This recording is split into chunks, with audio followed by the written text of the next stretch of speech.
Everybody. It's 4 sharp, so I'm going to keep going. I've got to cover some of the housekeeping rules anyway, so folks won't be missing too much if they dial in a little bit later. A very good afternoon to everyone. My name is Karina Kwok. I'm the Head of Professional Practices and Community at IHRP. Welcome to our very first IHRP hosted webinar for 2021. I hope all of you had a very restful December break and have already hit a steady stride for 2021. Today, we're very pleased to partner with Sriram Iyer and his team from hrtech.sg to host David Guazzarotto from Leapgen to discuss a very hot topic on employee experience design. Now, some of you may actually remember that we hosted a session with David and Jason Everbrook back in November 2020, entitled Reimagining HR for Business. And during that webinar, some of you in the audience actually indicated that you would like us to cover a session on the topic of personas and design thinking. So here we are. Before I pass the time to David to share on Leapgen's approach to employee experience design, let me first very quickly go through some of the housekeeping rules. Next slide, please. Now, we'll definitely be recording this webinar, and it will be available about 1 week post this session. If you have Q&A, please use the Q&A functionality at the bottom here. That's where we'll be looking for all the questions. And if you have specific questions for panelists, please indicate the name of the panelist and then type your questions. And in order to minimize disruptions, we've actually muted all the videos and microphones. We may not be able to address all questions, but rest assured, we will be collating FAQs and we're sending out together with our follow-up email. Now, as you can see, some of you are already saying, bidding everyone good afternoon and so on, the chat function, so you know where that is. Do feel free to use that, but if you do have a question, please use the Q&A function. Please refrain from taking pictures of the presentation materials. We will be sending the presentation slides out. And we will need you to, if you want to share this beyond the attendee list, please write in to us at community@IHRP.sg and we'll get permission from each of the various speakers here for use of their slides. Now, without further ado, let me quickly do a quick shout out introduction to David. So David is the APAC MD for Leapgen and one of Asia-Pac's leading authorities of human resource and talent and technology. He has deep expertise in Australia and global HR technology space and is highly sought after for advice and coaching by enterprise solution providers. So without further ado, let me just pass it over to you, David. Thank you, Karina, and what a great introduction. I guess my mum must have written that for you, did she? Well, welcome everyone, and look, it's great to be here, and look, as Karina said, great to be here again with certainly some of you who may have seen Jason and I present back in November. So this is a great opportunity for us to reconnect, and I'm so excited to be able to bring together with these great supporters today in IHRP themselves, and thanks Karina and the team there, and to Sriram, the hrtech.sg team, and of course the HR and finance community, Singapore Polytech and Asia HRM. So thanks folks very much. So today, if we can go to the next slide. The connection we're making here, of course, is with that presentation back in November, but I appreciate too that there's a lot of folks on this. We've had such great interest and a tremendous level of registration for this event. So I'm not going to presume that all of you were on the session back in November, but for those that were, who were looking for a deeper dive and a focus on the experience design piece, that's what we're going to be doing today, along with also taking a bit of a broader look at the topic of employee experience, and that's where I'll introduce our panelists shortly. They're going to help me to really make stronger connections from some very great perspectives. So it's a great opportunity. I'm delighted to be able to work with this amazing bunch of folks. So today we'll take, and if you actually, so it's probably worth mentioning the study that's on that slide. So IHRP and MOM have commissioned a study, and what came back was really interesting around jobs being impacted by technology. And I guess, this was happening before the pandemic. It's just been supercharged, turbocharged, and pushed along at a greater rate, given the disruption and the acceleration of digitisation. And we'll be sharing a few thoughts on that as we go through as well. But a couple of things also came out of this study is HR jobs being impacted by technology, 90% of them. So 9 out of 10 HR jobs are going to be different from where they are today or where they were probably in 2019. And key themes that came out of that around, all of these are quite relevant to our discussion today, but looking at building consumer grade experiences and digitising HR, those in 2019 were already big ticket items, and they've just simply been doubled down with what's impacted us 2020. So moving on into just to sort of cover off what we're looking at today. We're calling this designing for the empty chair. It's a term that you would have heard Jason use when we presented back in November.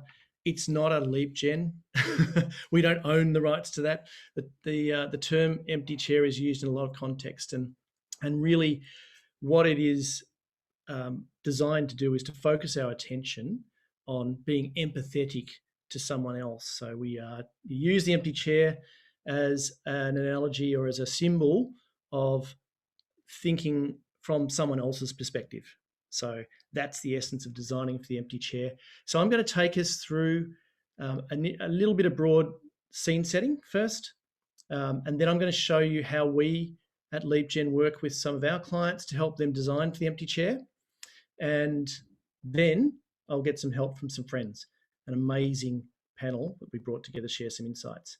But first, let me ask you a question, and you'll see a poll has come up already, and I can see some engagement in there already.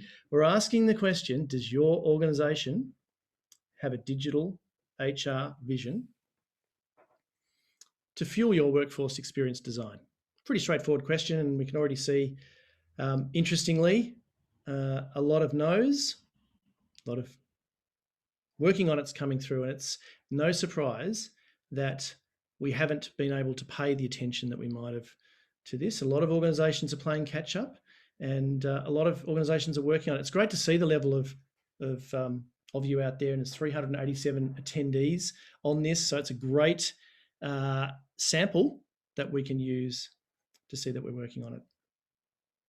So we'll give it a couple of minutes, and we've closed the poll. Is that right? Yeah, so we're seeing the results there, and it's by a whisker we've got working on it. So that's great, because you know what that means if we're working on it.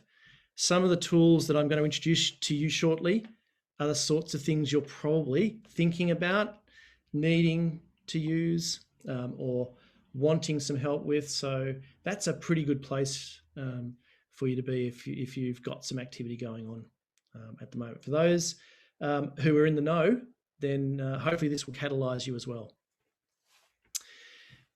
Very good. So keep the comments coming. Now, I will say something in the chat box. You'll note if you go into the chat box, there's a little box you can select to send a chat to someone in particular.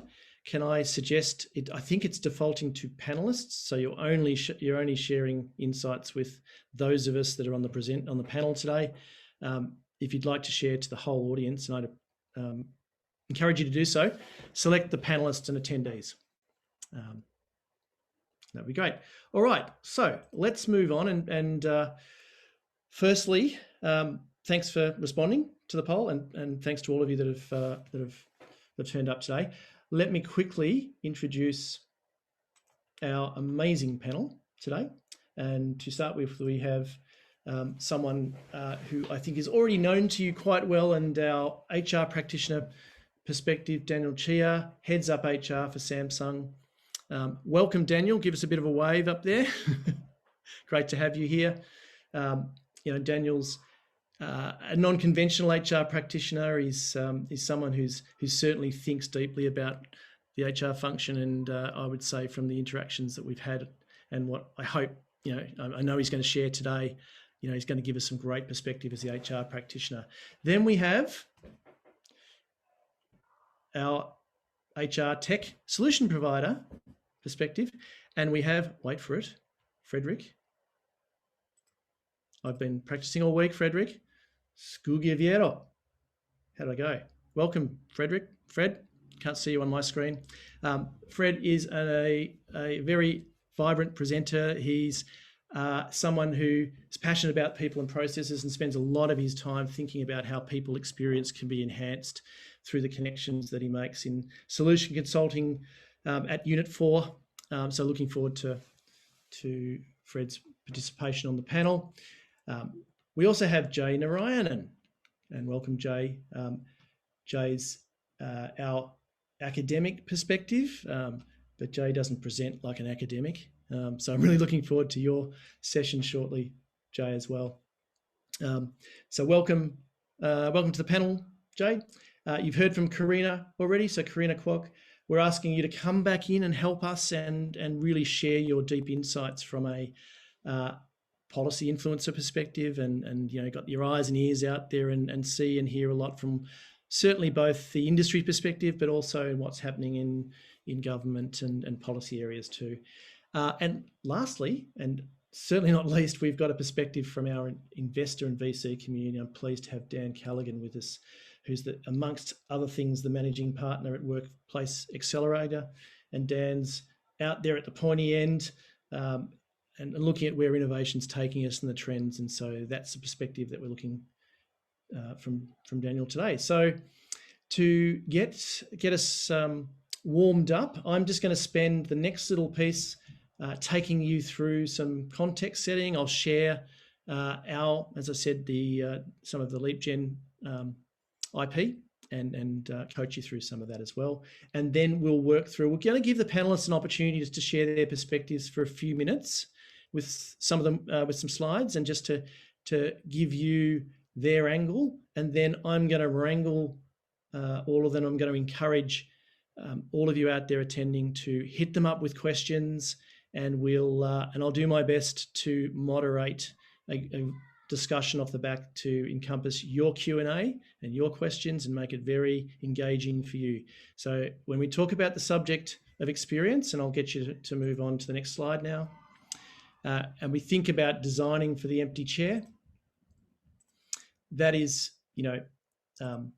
a focus that getting the different perspectives is going to help us to think about putting someone in that empty chair and thinking about the empathy. But it's about creating experience, and it's about the subject of employee experience today. I won't tell you any more about Leapgen. You can read that slide when they're through, and go to our LinkedIn pages as well. But the focus on employee experience, as I alluded to at the start, it's fast become the most important focus for HR, but it's not new. We have been increasingly having to think about the focus on experience. The rise of the digital age has driven this, but technology itself does not determine the experience. It is, however, an increasing factor in it. And as we see more and more digital natives, like Fred, coming into the workforce and being informed by digital and wanting technology to be consumer style and to be supporting them in the workplace in the same ways as it does in their consumer lives. All of those have been factors that have been driving a focus on employee experience. But next slide, we've grappled to drive that transformation, but suddenly in a matter of weeks, everything changed radically and forever. Work has changed. Where people work, how they work, when they work, all of that's been thrown up in the air in 2020. Workers themselves have changed. Next slide, thanks. What matters to them has changed. The focus, we've got people living their whole lives at work and at home all at the same time, so we've changed that focus for them. Businesses have changed also, and businesses have been disrupted, business models have been affected, the economy has played a part in that as well. So all of that has driven a renewed and an important focus on employee experience. And I'm sure some of our panelists will go deeper in some of those and share the perspectives on what that means in the context that they're in. But why now? That's the question, I guess. And there's a few things that are quite obvious, but we'll state them clearly as to why now we're elevating this focus on employee experience. Because everything we need to drive transformation, is now here for us. COVID-19, the pandemic, was the digital accelerant of the decade. We have seen, we've basically been driven from thinking about the future of work to suddenly being in the now of work. So this whole notion of future of work and navigating towards it suddenly was thrust out of our control. And we've all had to deal with it, whether we were prepared or not. So that's, a big catalyst. And that data on that slide there, 97% of enterprise decision makers have responded to this survey saying the pandemic sped up their company's digital transformation. That is, it may as well be 100%. It basically is saying everyone's digital transformation agenda was accelerated as a result of COVID-19. Now, if we move to the next slide, the previous inhibitors, so a lot of the reasons why we weren't moving at a fast pace were because of things like business cases, needing to be conservative and very committee driven around decisions. We were a bit risk averse perhaps to change the ways that we were working and wanting to do that at the pace we thought change could be handled in our organisations. All of these disappeared as we reacted to disruption. So I guess my call out to you is, number one, it's time to get back in control and it's time to get proactive again.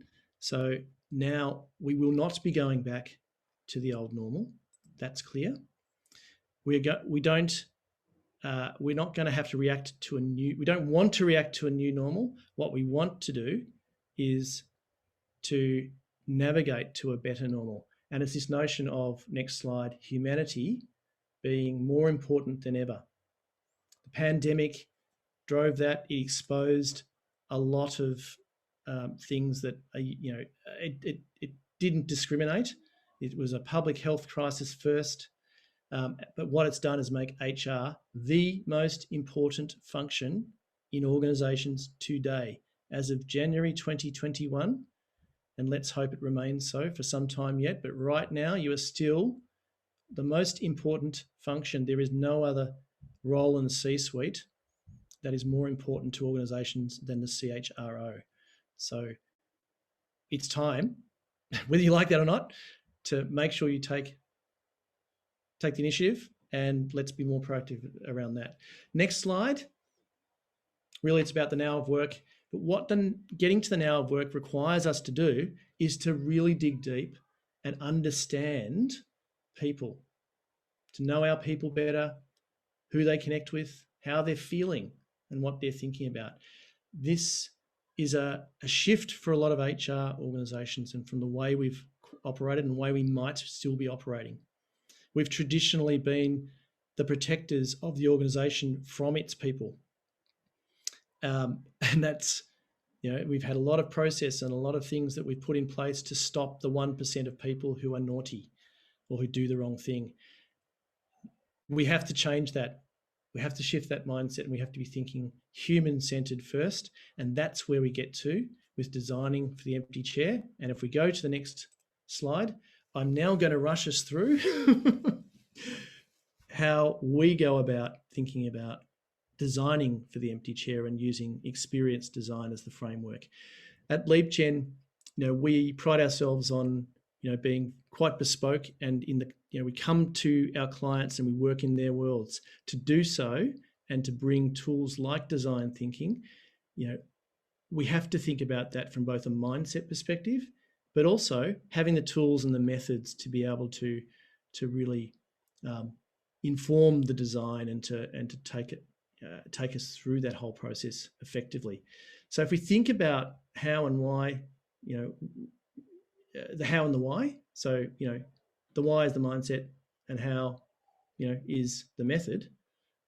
This is what is fundamental to design thinking, and that's not a Leapgen proprietary thing. That is, from when management consultants like IDEO back in the early 2000s, brought the design thinking model into play.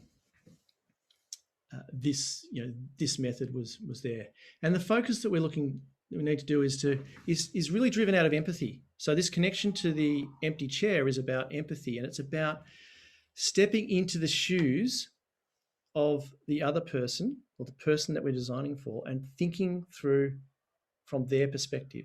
So traditionally, we may have thought about a policy or a procedure or a process or some sort of transaction that we required support from technology or from process, and we would design that around the outcome for the business largely, and then we would then configure, build, deploy the technology, and then we would train our people how to use it. This method is about flipping that around and putting the human at the center. So if we have the experience design methodology from Leapgen, it starts from putting the human in the center, right? And the methodology we use is broken down into 3 key phases that you see there. So at the top, you see learn, innovate, and deliver. So typically they're sequential. So we like to go around the circle from that learn spot in defining and round, but there is iteration in an agile mode, and we do always look for opportunities to inform by going between the phases in different ways as well.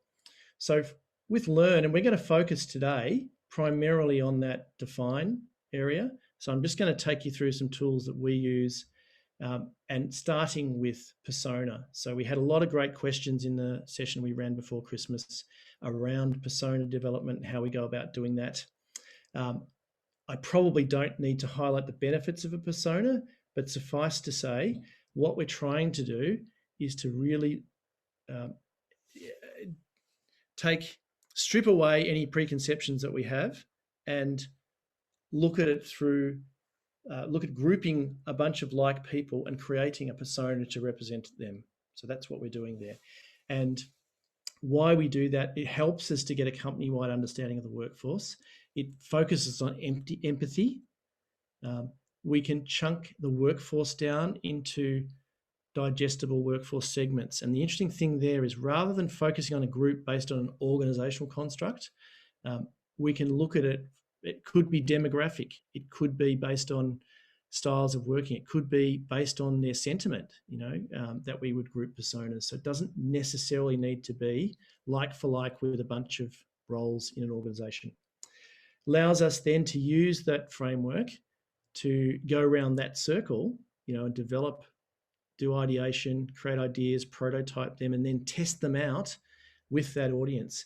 And really with that test piece, what is really important is that we use real humans that are affected by this to test this out on as well. So having the persona helps to inform that design. Getting to that is a process of going out and asking great questions. We do that through surveys, and we've got a number of instruments that we can share with you to help you do that. Where we land is this sort of a representation, okay, where we have a name attributed, so we're personifying this. Nia represents an upward and outward employee, so we're using a sort of a type or a disposition of some degree. So we're putting some demographic information in there about that role. We like to put insights too. So what from the surveys can we take out that give us insights into that group and that help us to inform.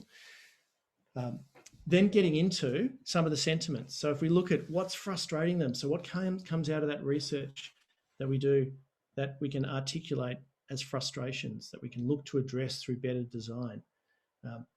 What are some of their needs as well? And then barriers out on the right-hand side, there is also a way in which we're able to provide, these come out very readily when we go into workshops particularly. We ask the question, what's stopping you from achieving what you want to, or what's getting in the way of you being the best you can. You're achieving your potential. Lack of time, reorganisation. And then we want to centre that around, well, what are they hoping to achieve and how are they going to get there? Going to push through. As I said at the outset, we could probably spend hours dissecting these, and I'm very happy and glad to do that at any point in time with you after this. So please make contact with us to do that. When we've got a persona, the other angle which is important to do is to look at the intersection of that persona or that group of people with others. So in this example here, we're looking at additional needs that play out, and where we've got people who come in whose persona are showing difference, but where the needs intersect, and having an appreciation for where they do intersect from individual needs at the persona level down to the shared needs, might be group level or might be team level, and then possibly even at the organizational level. So that helps us to understand the magnitude of perhaps of difference that might exist, but also how critical some aspects of or some of the ways in which we can improve the experience, and where we can scale that across different personas to achieve the outcome. So moving on to the next slide, and we're getting to the end of what I've got. The other really great output from the define piece in our methodology is a journey map, and you've probably all heard the term journey map before. Journey maps get confused with process diagrams a lot, I think, and so really what I'd ask you to do is, again, using the empty chair model to step into the shoes of the person, of that persona, look at what a scenario might look like that you want to tackle, and then take a walk in their shoes through that and look at the intersection of all of the things that might happen. This one is an onboarding one. We do a lot of work around onboarding. We've done a lot of work around onboarding in 2020 because of the shift. There are a lot of employees that have never met their managers face-to-face, and so they've been onboarded digitally, and so that's been an important part of it. A couple of things to highlight here. Being able to look at the flow of the activity and where that intersects with things like technology, also the personal interactions. But we've got a sentiment tag there, so you can see there's a green dot and it's a bit higher. Then that's something that's coming back as people are happy with that. They're getting a good experience. Where it's red, it's highlighting places that we really do want to devote some energy as well. Lots and lots to cover off on that, and in the interests of pushing forward to the panelists, we're going to stop there with my piece. I'm going to leave this with you to say we have a wonderful bunch of materials that we're going to package up, and I think you will receive that as this is part of the pack afterwards. But please, if you want to contact us directly, I'm going to put my LinkedIn profile here in the chat box below, so you can link in with me and message me and ask me for specific things as by way of follow-ups. But this pack will come, and it's got a few little gems in there for you to look at to remind you of some of the stuff that I've gone through today. Whew. Right, let's take a deep breath. Thanks for indulging me, and I hope I've gone some of the way at least to frame up the backdrop of where we're at and why we're seeing employee experience as a really important frame, why HR should take leadership with that, and dive into some tools to help you to do that. Right, let's move on now and get another voice to the conversation. So I'm going to introduce now Daniel Chia, who is our practitioner perspective. And Daniel, I'm so pleased to have you here today, and I'm looking forward to you sharing some of your insights. So take it away, and we'll sit back and listen. Thank you, David. All right, so David, really thanks a lot for setting the stage. In fact, a lot of your sharing actually echo my views, my personal views in terms of what is employee experience in a way. So to me, I don't have many slides. In fact, with the next 2 slides itself, I just want to share with all participants in terms of some of my personal views in terms of how do you go about, designing an employee experience kind of journey, kind of design. So if I may have the next slide. So to me, very simple is when you want to design an employee experience journey, in fact, you should start with this term called hire to retire. So why do I term it that way is, in fact, the employer experience actually started even when the candidate, went to your organization for the interview process. And right now, due to the COVID-19 situation, we are doing a lot of interview virtually, via Zoom, via other virtual platform. In fact, the setup, the treatment when the candidate attend an interview session, to me, that is equally important. Whether the hiring manager come on time, whether even the candidate, when they arrive, do you actually serve them a simple drink because they make all the way down to your office to attend an interview? Even the accuracy of the address itself. To me, I think those are very important. So ultimately, when the staff join the organization, and I think David mentioned about the onboarding process, that I totally agree. How they experience through the onboarding process, subsequently with their L&D development, career progression, and one day, all of us will retire, or in a way, if we found another opportunity, we will exit the organization. So even the exit clearance process itself is also an employee experience, in my opinion. So I think with my few years experience, working in various MNC, so to me, some of my proud moment will be, in terms of this particular L&D journey, whereby how we actually redesign the whole L&D journey, that we make it more employee focused. I mean, we actually do hear from the employee, from the line manager, and it's not just a one solution fit all kind of L&D solution whereby we apply to everyone. So by listening what really matters to the staff, to the line manager, we are able to design an L&D kind of proposal and solution. And in fact, we see a drastic improvement from a previous year of learning hours to last year of learning hours. We actually see a good 60% improvement in terms of learning hours, and people are more engaged in terms of taking their personal development into their own hands, and they actually spend time to go through learning. Yeah, so that's, to me, I thought it was also some success story, whereby if you really focus putting the people, the employee in the center of your design, you can actually see the positive improvement. So next, I want to share was also an employee engagement survey. In fact, it was a pulse survey that we had done 2 years ago, before the whole COVID situation. And I think the survey was, unlike the typical yearly or bi-yearly formal employee engagement survey. So this informal survey, actually, we wanted to hear from the staff what really concerned them, what really impact them. And interesting enough, this particular point about laptop efficiency actually came about. So quite a number of staff actually feedback to us that, maybe it's time for them to change their laptop because it's of an older model, it's not so productive.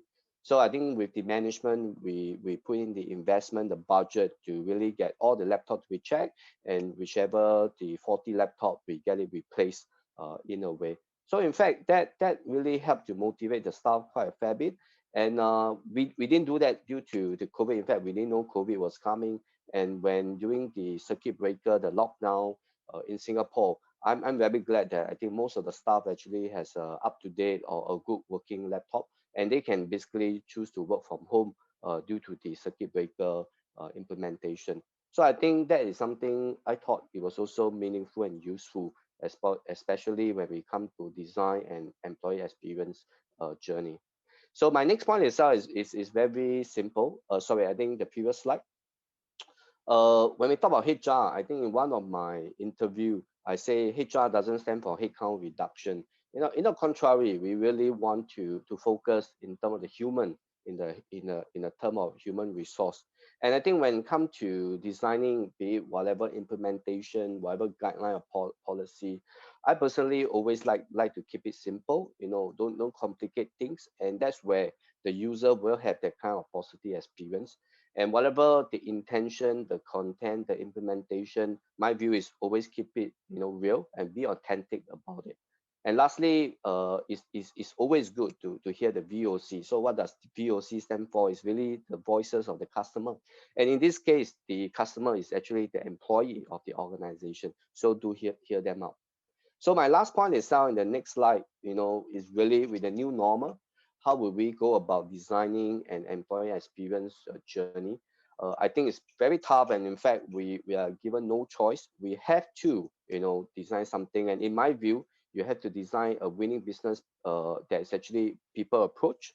And when you take care of the employee overall well-being, it's not just about physical, but do take note about financial and mental. And next, about navigating through restriction and limitation, like especially now we still have this 50% work from office, work from home kind of guideline. I think as an employer, as a HR, we need to actually find ways to navigate through it. And lastly, totally again echo what David has shared. I think beside empathy, I think the word trust to me is very important, because due to this hybrid workforce, a lot of trust need to be given. And empathy is, putting yourself in the shoe of the employee. But I think ultimately altruism, compassion, those are also essential competency that we need to develop and show, especially during the new normal. All right, so back to you, David. Thank you. Thank you, Daniel. That's so insightful. I really appreciate that. Very practical examples of how putting your employees at the center has really helped you to drive those outcomes. Whilst you were presenting, we had a couple of great questions coming in. I'm going to very quickly just ask, because they related to the back end of my personas and journey maps. We had one, I guess they're related. One was asking about the research phase and what we should be doing, and also around the process of, or the extent of the works. So Nora Slinder, thank you.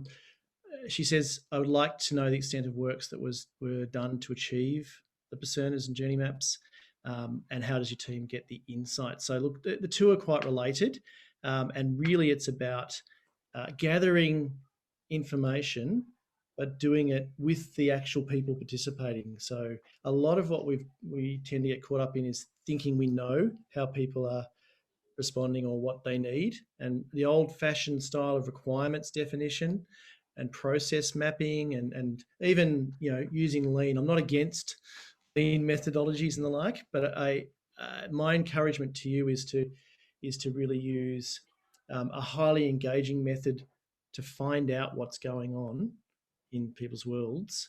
Now, you can do that in a very light and quick way, either by leveraging things you already know and by being able to get the voice of the customer. And Daniel's just shown us how they have used voice of the customer. That's a really important tool, and it's one that we use in our consulting around this. That can be done in workshops and focus groups. That can be done through surveys as well. But then the other side of it is making sure that we understand the impacts and the intersections, and I guess the journey mapping piece comes from that, right? And again, it's really important that we do the journey mapping by taking a walk in the shoes and actually experientially mapping what happens at every point. So those are a couple of pointers to it. I don't have the time to go deeper than I hope it answers the question. Keep the questions coming through. Thank you very much. And we've got, sorry, there was another quick question there related developing personas. Do we fall back on prior knowledge of profiles and segments of the workforce? Absolutely. I think it's a great starting point, and it's helpful to be able to make those connections with existing views of the workforce and the profiles around that. Keep the questions coming, and we'll get to those. But now I'm going to switch our focus across to our academic perspective, and we're going to introduce Professor Jay Narayanan. Thanks, Jay, and we'll let you take the reins from here. Thanks, David. And I'm going to connect back to your personas, and it's an interesting idea which I was not aware of before you spoke about it, but I'm going to try and link to that. Thank you so much for having me. And I'd like to think I'm not an ivory tower academic. I put my ears on the ground, and I want to hear what's going on. So thank you so much, Leapgen, and all of you for inviting me. Next slide, please. So if you want to kind of go up and look at like things from 35,000 feet above, what really is going on in an employer-employee relationship, right? So if you want to put a theoretical lens on this, what really is going on is there is a psychological contract between the employer and the employee. And what is a psychological contract? It's implicit often, that's the problem, but we'll try and see whether we can make it explicit. And it is subjective beliefs that both parties hold, regarding obligations that you both have towards each other. So there is an obligation that the employer has towards the employee. There is an obligation the employee has towards the employer. And if everything is going hunky-dory, if the contract is fulfilled, if both parties have similar perspectives and beliefs, these relationships tend to go fine. But when it is breached, often, and as often it does, then fit hits the shan, for being polite. So essentially, what you're trying to avoid in these situations is really to see what is the implicit contract here between the employer and the employee. Next slide, please. So if you look at lots of studies have been done on what is the content of these obligations that employees hold about what employers should do for them. And this is, by no means an exhaustive list, but if you kind of cull the literature, you look at different pieces to the puzzle, these are some pretty obvious ones that come out. They are not rocket science. These are pretty straightforward. You provide proper onboarding, proper training, you make sure that people are equipped to do what they do. You ensure fairness. This is a very important idea. We need to ensure that there is fairness in terms of both outcomes as well as fairness in terms of procedures. And there is a whole bunch of literature on how employees value procedures as much as they value outcomes. So, for example, they will take a bad outcome if you actually provide them with solid rationale for why you arrived at that outcome. And this personal needs, allow time to meet personal needs. That's become very important, very critical, especially in times now. Like I have a 7-year-old daughter running behind me and making noise. So if you make that a taboo on your Zoom calls, then you're going to not really take the perspective of the employee. But you normalize that. You say the work is coming to the living room. Let's kind of normalize that. Let's make that a part of work now. That then is a very different story. You consult employees on matters that affect them. You provide sufficient autonomy. We know the literature from, people have basic needs, autonomy being one of them. And not all people will require autonomy to the same degree. There are some jobs that will require greater autonomy. Others will require less autonomy. Treat employees humanely. This should seem obvious, but, it's not always the case. When we do know, and David kept mentioning the idea of empathy, perspective taking. It turns out that human beings are remarkably good at not being able to take perspective when you can socially distance people, not in the COVID sense, but in the sense when you're sitting in the headquarters, when you're looking at numbers of what to do in a factory in a remote part of Vietnam. I'm just taking that as an example.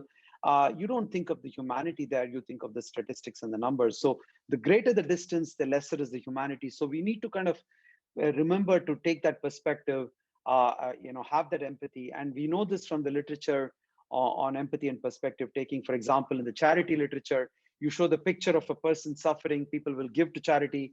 But if you just show people, hey, lots of people are dying of malaria in Africa, people don't care. But you show the picture of a family suffering because of malaria, people will actually give money to charity. So we have this what's called the empathy gap. So you need to find ways to bridge the empathy gap as human beings, and you need to do that as an HR community. Recognize and reward contributions, and that's a whole big topic, and pay equitably. So these are kind of broad organizational obligations, and I can talk about each one of these for a long period of time. But given the limited amount of time, I would rather we have a conversation around some of these topics than for me to go into this. So, but I just want to kind of dig a little bit deeper into one area in which I and some of my colleagues and students have put our heads into, which is the idea of fairness in selection and recruiting. So next slide, please. So let's go into this example, right? Like, so there is an idea that technology could be like a solution to a number of issues we face in fairness in selection. And I'm not against technology. I'm an engineer who turned into an HR person who's now turned into an academic. So I'm all for technology, but I do worry about what I call D-fetish, which is digital fetish, where you think that technology can answer all problems. There are things technology can do, there are things technology can't do. And it's a very complicated answer. I'm saying I'm all for technology. I'm actually building a master's program, which will be all about bringing technology into HR. But here, I want to take this example of fairness, right? So we did a study to look at whether technology can solve the problem of fairness in selection, right? So we actually asked people whether they would find it okay when they got positive or negative outcomes when an algorithm is actually making decisions on whether they are a suitable candidate for a job, right? So we gave people hypothetical scenarios.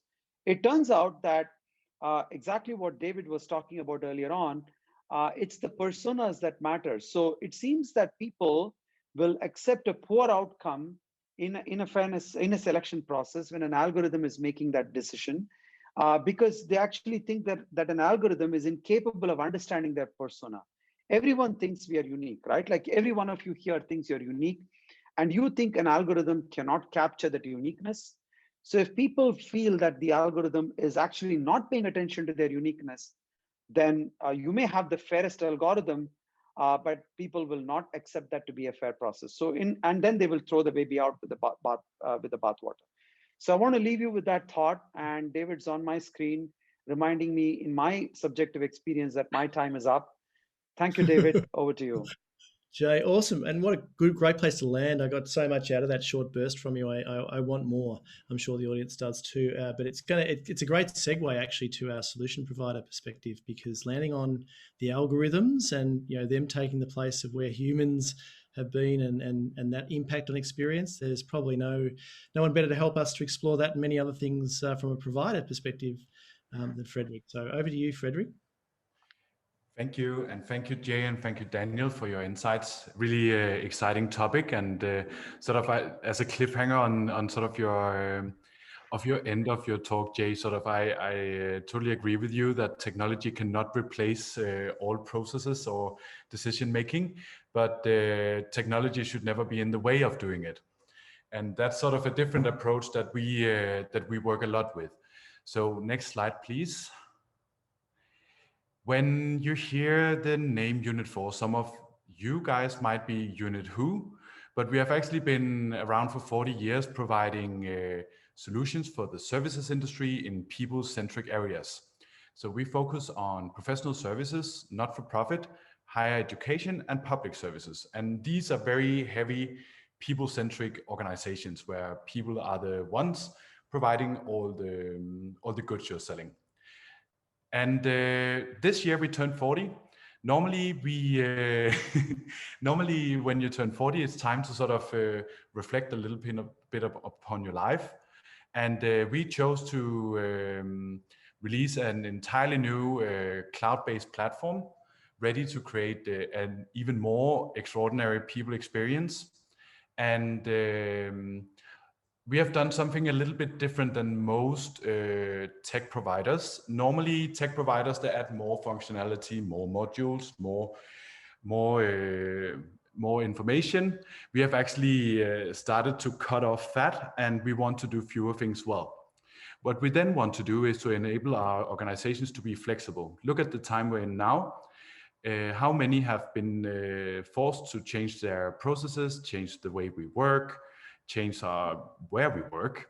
So we have chosen to invest in this because we believe in the services economy. We have seen good growth in the services economy in mature markets over the last 5 years. We have seen 30% growth. So what the leaders in the services industry need is a solution that is able to scale with them. So that's both for HR, that's also for finance and for planning and analytics and project management and so on. Next slide, please. One thing we also see in the services industry is that there's a huge competition for talent. People are your greatest assets. That's what you sell services. So you need talent. That sort of talent hunt is intensifying, and that's also, so for that you need to be able to attract and retain the best talent. Next slide, please.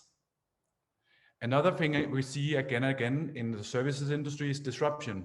Disruption is a little bit of an old term these days. We don't talk about it that much. But disruption in the services industry both come internally in the company and also externally in the company. Externally could be the pandemic happens. How do we provide our service when everything is shifted around? It could be internally. We need to implement new business models. We have a new management team coming on that wants to restructure to provide efficiency. We need to release a new service, so we need to reorganize all our reporting workflows, reporting lines, manager relations, so on and so forth. How do we work with this in a quick and way where we have no downtime? That's also something we focus on a lot. Next slide. And then we see, hence why we also hear that there is an increased focus on people experience. Today's employees, especially sort of the younger generation, they don't bite on sort of the old-fashioned transactional systems, the old-fashioned transactional ways of working. They want to use solutions that are as good as the ones that they're using in their free time. We want to make sure that we don't talk so much about employee satisfaction anymore. We talk more about engagement, because it's actually very difficult sort of comparing these two. We went from a time where we did employee satisfaction surveys once a year or once every second year. Today, what we provide is pulses. I take this as a hint that I need to move on. So Unit 4 provide the most modern platform in the industry with fully integrated ERP, HCM, and financial planning analytics with smart automated services, extension kits. We can build low-code, no-code integrations, which means that we can actually extend our system to any other system or any other work area. We don't talk about user interface anymore. We talk about user experience. And I can see David is cheering on me finishing. So thank you so much for having me. I'm excited to see some questions. And David, over to you. There will be. Yeah. So thanks, Fred. No, that's great.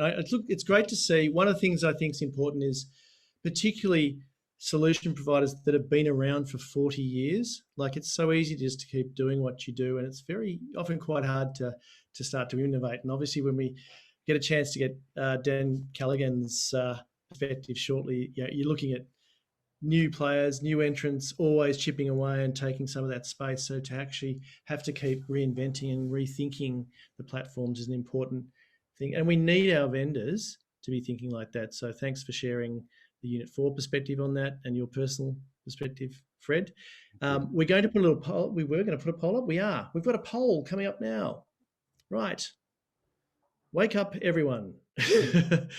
Answer this question. Have you changed your HR operating model? So we're thinking about the operating model to enable, to be able to drive digital experiences in the new digital workplace. Lots of answers coming through.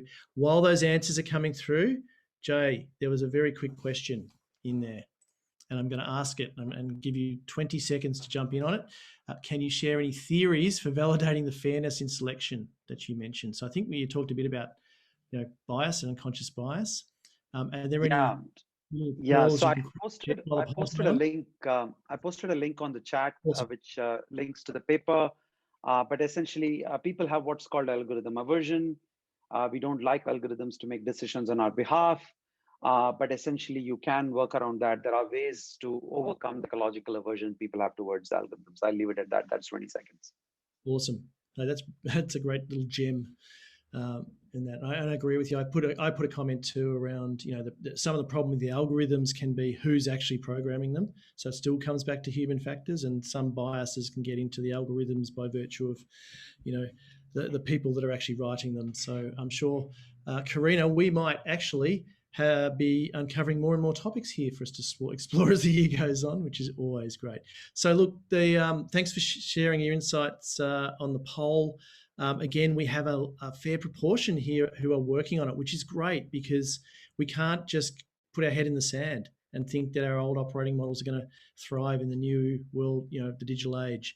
And so it's encouraging to me, and I'm sure it is to the rest of the panel here, that you're really giving it some thought. And to the 22% of you that haven't got there yet, take the reins and reach out to any of us if you want to break the ice on some ways in which you can get cracking on it as well. So thanks very much for sharing your insights. I'm going to turn the microphone back to Karina Kwok. And Karina, I'm going to get you to share a short burst of perspective from the policy influencer standpoint. Sure, thanks. If we could move on to the next slide. So as David shared, 2020 had been really busy for my team and I because we had two kind of major projects that we're working on. The first one was the research study on the impact of technology on HR jobs and skills. And the second one was to refresh our body of competencies, which was actually established back in 2016. So about a 4-year refresh cycle. And a very key activity in both of these projects were that we had engaged our consulting partners, Willis Towers Watson and Mercer, to do a trend scan for us. And that's not just a desktop study. They talked to a lot of their subject matter experts, as well as we also went out there and validated some of these thoughts and ideas, point of views with our community. So our MPs, our SPCPs, and also the HR community at large. And one major theme that came up for us is this topic on employee experience. So, I can't do justice to all the trends that were uncovered, but very quickly, the 3 key ones that you see at the top of the page is what I thought, was more resonant to the theme at hand. What we see as influencing the focus, this big focus on employee experience design. So the first one is we are all consumers out there, and we all know how easy it is to use Facebook, Twitter, Instagram, and so on. So there's lots of user-friendly applications out there. And yet sometimes I've heard certain, business leaders and senior HR leaders say that when they go to the office, it's almost like they've gone back in time and have turned back the technology clock by about at least 5 to 10 years. So consumers want us as HR to look at more user-friendly ways to engage them. Now, the second trend, I think, is very prevalent, especially coming off 2020. We're still feeling it now. In fact, I would dare say the majority of you on this call, about 500 of you, are probably dialing in from home. And so there is now actually a growing acceptance after this worldwide work from home experiment, a growing acceptance that work can be done from anywhere, and productivity does not necessarily take a hit because of it. And then the third trend I just want to quickly highlight, relevant to this area of employee experience, is that there is an increasing presumption and expectations employees have that employers should show care, especially, we're all reeling still from 2020, and then we're still kind of watching the news on vaccination news and the numbers of COVID and so on. So I think there's a lot of empathy that's expected out there. So these 3 key trends really make it important for HR to look and emphasize how can they help their organization craft a compelling employee experience. So I can't, again, interest of time, share with you everything that's coming up in our body of competencies in this area. Sorry, if you could go back, I'm just going to highlight the 3 things. So just very quickly, shape the moments that matter. You've seen the user journey map that David had shared earlier, especially with onboarding. There are a lot of you out there who were hired completely virtually, assimilating to the organization the best that you can virtually. So it's high time that HR does look at some of these key critical moments in the life cycle of an employee to make sure that they are meaningful and the employee feel engaged, and they have various forums to provide input into how they're being managed during these moments that matter. The second is, as I said, there's so much data out there with social media. How can HR take the time to harness all this data insights so that they can continuously listen, gather the data insights, and actually analyze them to better understand the motivation factors and needs of the very diverse multi-generation workforce? And lastly, now that we've got the data, how do you make it helpful by guiding the business leaders and managers to deliver a more compelling employee engagement moment with their direct reports? We can move to the next slide now. I only have 2 slides. Okay, David, I see you there. Very quickly, just want to let you know, this is what we are doing to prepare our HR community to be tech-enabled and future-ready. As I mentioned, our body of competency has been refreshed, all the content's ready. We're just getting it all tied up with a pretty bow on our portal. So that will be launched coming soon.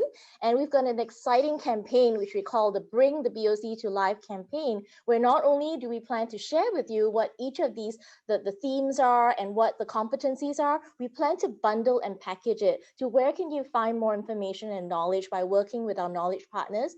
As you can see there, we're working with SMU Academy, SHRM, as well as NUSS ISS on certain modules.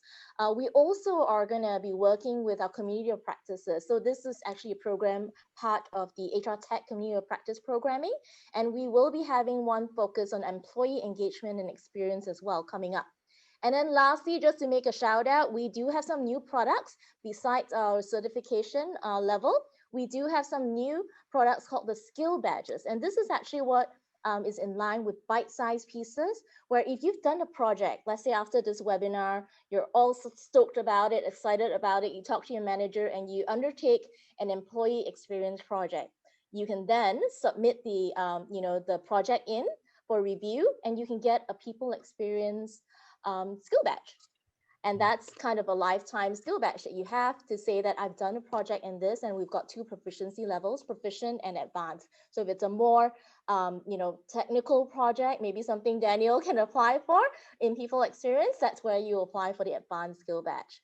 I will just leave that now back to David so that we can move on. Thank you, Karina. And what a power-packed little short presentation. There's some real gems in there too. And I really love the focus on things like the moments that matter as being, if you think about empathy, that is a really empathetic, perspective to bring.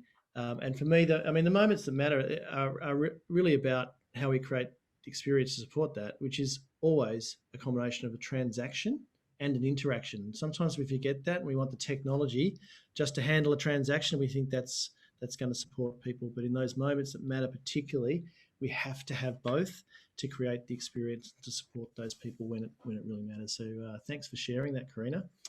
Well, let us turn our attention now at the top of the hour, Dan, to our managing partner from Workplace Accelerator for our VC investor perspective. And I'm excited to introduce you, Daniel, to share with us what's happening in your world and the perspective you bring on especially the new and exciting ways technology are being used to impact positively the experience. So over to you, Dan.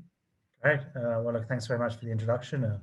For those who aren't familiar with me or the Workplace Accelerator, we are Asia Pacific's only dedicated HR tech growth and investment platform. Ultimately, what we do, and it was born out of the radical workplace transformation that we were seeing in COVID, is help the highest potential HR tech businesses across the regions grow and scale to their full potential. The way we do that, first and foremost, is by trying to find out exactly what the HR community and the candidate population find to be their greatest pain points. So it's all done very much with that empty chair in mind. And one of the things that often keeps coming up, and I think is still very much forgotten, despite how much the importance of employer brand has really come to the surface of late, is that the employee experience actually starts well before they are employees. It is a closed-minded talent acquisition or a HR function that still thinks that it's their privilege to have the people come and work for them, as opposed to the other way around. And therefore, you really need to think first, and again, even more so in this virtual hiring world, where everyone has a pulpit on which to voice their opinion about your organization, that you are getting that hiring experience correct. And that means making sure that your own representation and brand and image is being portrayed quickly, and that you're getting across the real messages that make your employer value proposition resonate there in the community.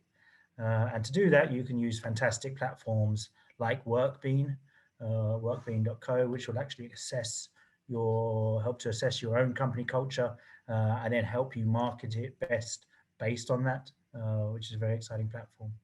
And then actually, once again, when you're in the hiring process, again, every touch point that you have with that candidate is an experience for them, right? And you want to make that seamlessly as seamless as possible. Now, one of the areas, again, that often falls down is around actually the pre-employment verification and the background screening. And again, so what we're starting to see, what was a very manual process has now been radically improved and automated by businesses like Verimark. Verimark is a global pre-employment verification platform that not only helps you hire with confidence and simplicity, but also then actually helps you give back to the candidates through giving them a blockchain-based career passport with all their verified credentials.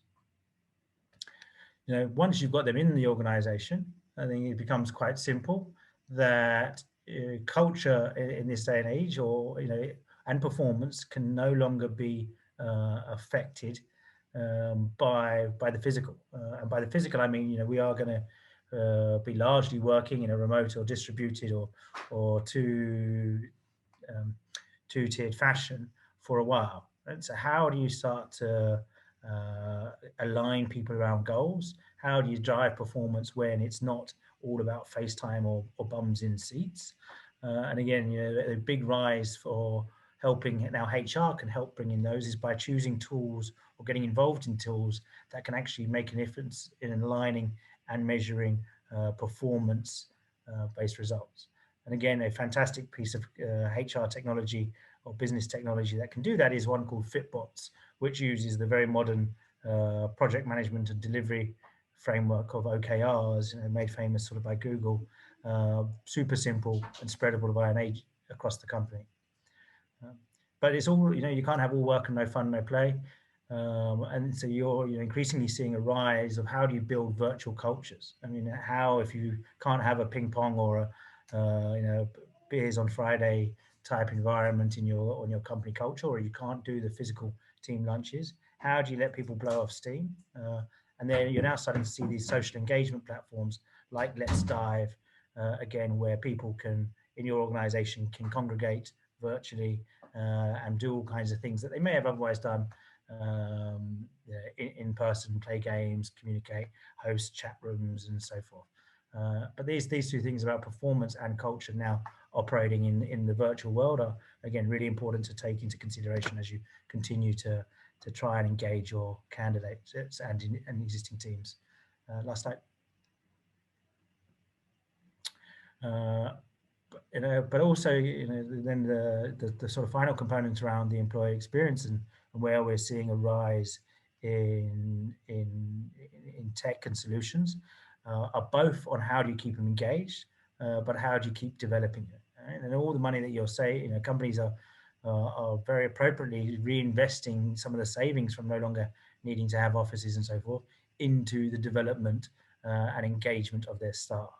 And very useful ways to do that is around mobile learning, bite-sized learning, but also empowering your team to learn, to build their own career path and choose what content they want to learn as well.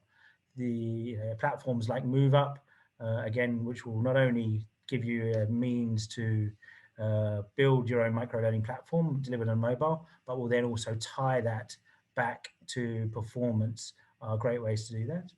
And then finally, just to think outside the norm when you're trying to create the benefits, right? What really does matter to people these days? So certainly wherever you can, personalize it, but also, there may be people who just don't feel comfortable getting on public transport yet. So, what we're starting to see is another wave of employee benefits come around transport.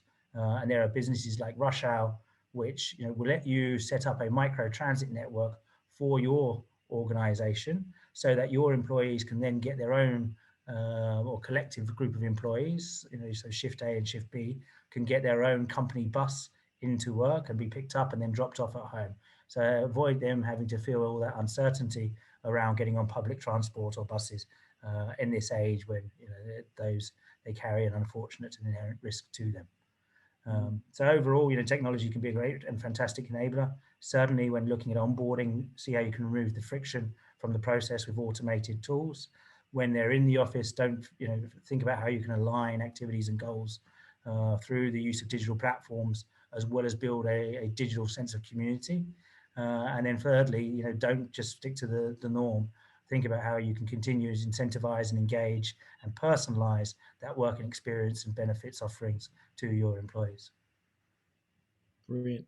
Hey, thanks, Daniel. That's awesome. A real whistle-stop tour through some pretty amazing innovation that's been, obviously a response to the way the world has changed so rapidly. And I think that's the great beauty and the value of certainly the startup community. It responds nimbly and quickly in an agile way to what's going on in the world. And I think it's really insightful for you to share, what you've seen and where it's being plugged in as well. So thanks for that. I'm going to ask you to stay with us because I've got a question that came in I'm going to pose to you first. And I'll, at the same time, ask the rest of the presenters to turn the videos back on. We've got about 10 minutes or so left, maybe less, Karina. And so we'll go around one last time and just get some insights from questions that have come in.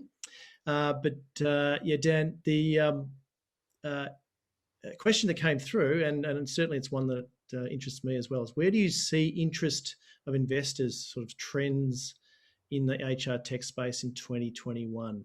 And I think it's a great question. And certainly I always look to where the investment's going to help inform future, because the money tends to go in first to where the solutions follow and where the trends are addressed. Am I right in stating that?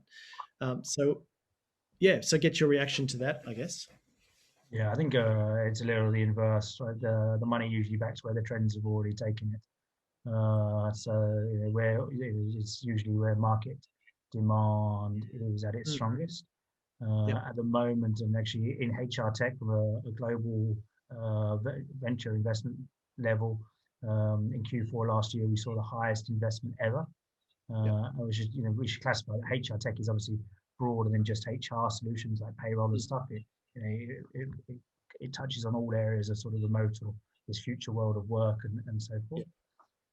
I think where we've seen a massive influx in is actually in the more underlying HR tech infrastructure. COVID has made everyone start to work remotely or realize the potential of remote hiring and distributed workforces, as well as significant cross-border hiring.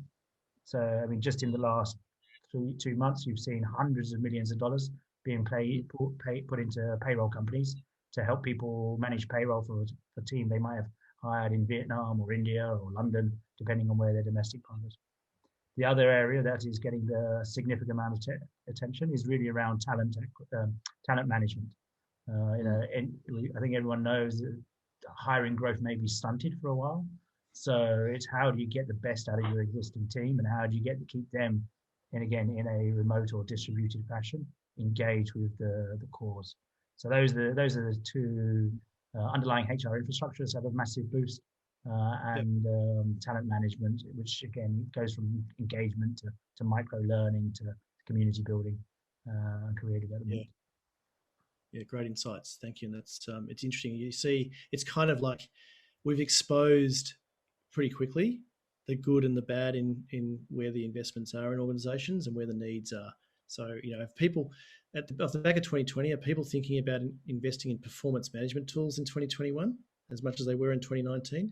Probably not, right? So it's really about taking a step back and rethinking some of that, and take the lead from what's going on out there in terms of new solutions and how that might play for helping support, particularly. David, can I just quickly chip in? I know I'm not a VC, but I get a lot of requests now, including from the World Economic Forum and places like that, around the topic of mental health at the workplace. So given that organizations are an important stakeholder in society, and we are seeing some of the biggest disruptors to people's lives, I think it's probably an important stakeholder in improving people's mental health is actually the workplace. So that's another area I see a lot of interest. Yeah, and some of these things, and I would add, diversity and inclusion as well, which certainly we've seen several pandemics affecting the world and the world of work in particular, and bringing into mainstream some of these areas that we knew we had to deal with, that we knew we should be addressing better, into the forefront, and certainly mental health and overall well-being. Talks to that point I made earlier about humanity never being more important than now, and that's a great point you make around that. So thanks for that. I've got a minute or so to go. I wouldn't mind just going around once more. And I was going to ask the panel just to give us their one hot tip for where they'd focus energy around employee experience in the year ahead. And that's actually a question pretty much that's been framed up by one of our attendees. So thank you, anonymous attendee, for that. So I'm going to go. I might just go around and start with you, Karina, because I'll land back with you at the end of this. What one focus would you put in the HR space around redesigning employee experience? Is it attracting future employees? Is it engagement? Where do you see it? I think it's engagement. As we said, right now there's probably a bit of a hiring freeze as we wait for things to settle a little bit. And so I think it's important to focus on who you have and look at the moments that matter, as I had called out earlier, right? Especially given the digital slant on it. Yeah. Awesome. Fred, taking a swig of water there, I'm going to ask you, where do you think you're seeing the focus in 2021 around experience? I totally agree. Engagement is going to have the focus, and I think getting the best out of the situation with who we are and who we have is super important, and sort of normalizing having a life on the side of work now. I also think is something we need to start focusing on. We've been sort of in a temporary state for a while, but it's changed. Yeah, and that's it. It's changed forever. And I talk a lot about this is not going to be a new normal. This will be the normal. And my rallying cry is let's make it a better normal. Let's use the veil of never waste a good crisis. We hear. Let's use the veil of this crisis to shift the needle. A good example, some of good example. One of the engagement questions I got from our sort of global office here the other week was, is there not enough socializers in the office? And I'm a bit like, is that a relevant question to ask these days in your engagement pulses? I don't think so. So something focusing on what are the good questions to ask in these days, because not a lot of people will be socializing these days. Yeah. Absolutely, good point. And Daniel, you deal with this. This stuff keeps you up at night. Where do you think you're going to focus most of your attention or your specific attention in 2021? Daniel, sorry. Is it Daniel Chia or? Yeah, sorry, Daniel Chia, as our HR practitioner. Is keeping you up at night. I thought you addressed. Focusing your energy, and where would you, what's the overriding priority you see around employee experience in 2021? No, to me, I think quite simply put it, is always the intention. Whenever you design an employee experience kind of event or activities, really ask yourself, what is the intention? Why are you doing this? And I think with the new normal, one of the main focus, I hope everyone don't forget it, is actually safety. So whatever you are doing, always take care of your employee. Safety always comes first. That's what I have in my mind. Thank you. Fantastic. Well, thank you very much. And thank you. We actually run up and over our time now. So I really do appreciate all of you that have come together on the panel. A collective virtual round of applause to you all, to Daniel Callaghan, to Karina Kwok, to Jane Ryan, Freddie Sky. I have to refer to my pronunciation. And Daniel, Chia, thank you so much. It's been a pleasure to bring you guys together. We've got so much more to explore, but thank you for your contributions. And to the 484 people that attended this at its time, and the 400 that are still there, well done. And I hope you got as much value out of this as I personally got from all of these perspectives. So thank you very much. I'll hand you back to Karina just to wrap us up, and thanks for your time. Sure, I'll keep it short and sweet. I stand between you guys and the weekend. So thank you, David. You kind of did a big shout out of thanks. And I'd like to thank, Daniel Callaghan, Daniel Chia, Jay as well as Frederik. And then last but not least, our unsung heroes behind the scenes who've been making sure that we get this great attendance, making sure the Zoom is working. Sriram Iyer and Swecha Mohapatra from hrtech.sg, our partner. Thank you so much for helping IHRP out in pulling this together. Always a pleasure working with you. And for all of you attendees out there, you can just do us one last favor. If you can scan the QR code and give us some feedback. What topics would you like to hear from us? It's a long year ahead. Please share that, as you saw when you gave us a suggestion that you like some design thinking in persona. Here we are, we brought this to you. So let us hear from you, engaging you, right? All right. Without further ado, have a terrific weekend and looking forward to seeing you in our future webinars. Thank you all. Thank you, Bye. everyone. Thank you. Thank you.